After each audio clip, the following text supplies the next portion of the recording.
Okay, so today we're going to talk about inflation. So why is this subject interesting?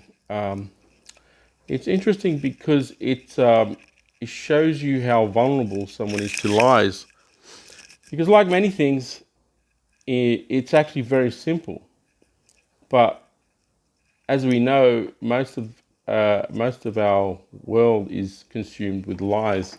So it's just an easy indicator of how gullible someone is to lies, because it's just a very simple thing that's just highly manipulated. So why is inflation manipulated? Because inflation is the only tax that doesn't need a legislation. So they can print money as they please, they can lower interest rates as they please. So it's taxation without legislation. It's very unique in that aspect. So there's a very, very high incentive to lie about it because it's taxation without legislation.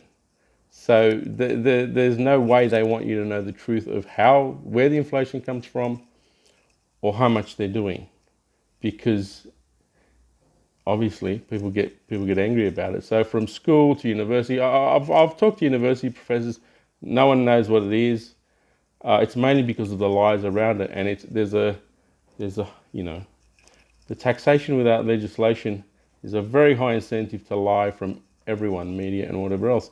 So that's why the subject is interesting. It's because it's not really about the technical aspect. It's about how vulnerable someone is to lies.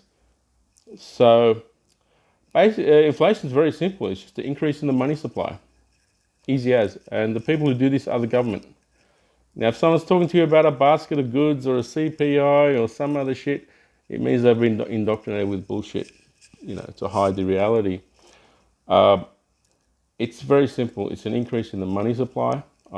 The government prints money, but the bulk of the money comes from low interest rates, because when they lower interest rates, that means an Indian who drives an Uber can now borrow $3 million because his interest rate's so low. He's like, yeah, why not?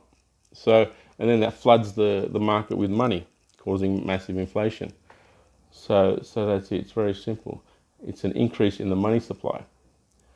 What's the best measure? The best measure historically has always been the gold price. Not a basket of goods, not your milk. It's the gold price. It's not a perfect measure. You can't get like the ultimate perfect measure. But the best measure we have is the gold price. Why? Because it's global and it's extremely difficult to manipulate, or it's impossible to manipulate.